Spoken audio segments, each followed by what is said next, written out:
every worker we talked to said, I like my schedule. I like closing and then opening the next day. And if this goes through, I can't do that as an hourly worker. I like those hours. I can watch football Sunday afternoon because I open Sunday morning. So I think the surprise for some members of City Hall was that the working community doesn't feel they're at a disadvantage as a whole. In fact, they feel quite comfortable with their employer-employee relationship. Let me come back to you there, Councilmember Bender. You know, one thing that has stood out to me in this conversation, and that is reflected in those remarks, is the way that poverty is so invisible in our city that we have folks from our business community saying that these policies are a solution in search of a problem.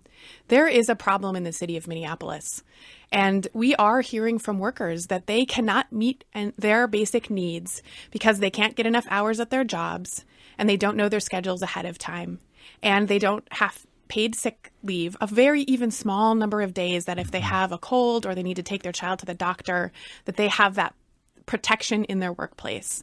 And there's a lot of misinformation. So this notion that scheduling was never going to apply to salaried office workers, that's false.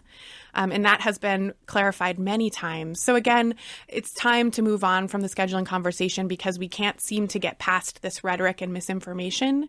But focusing back on sick time, we see huge disparities in who gets sick time in our city and who does not.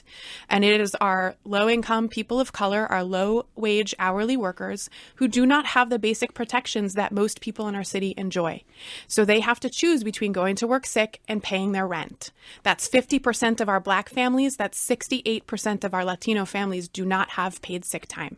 And so we are saying that our employers should provide a small number of days time off for their employees who need to take that time to stay home if they are sick. And the ramifications for our community's health are significant. We have a huge number of foodborne illness outbreaks and other contagious disease outbreaks because we have people at work, often low-wage workers who prepare our food, who clean up after people, who care for people when they are sick, who don't have that protection, who have to go to work because otherwise they will not be able to pay their rent. And that is spreading disease in our community. This is the right thing to do, and it's a common sense policy.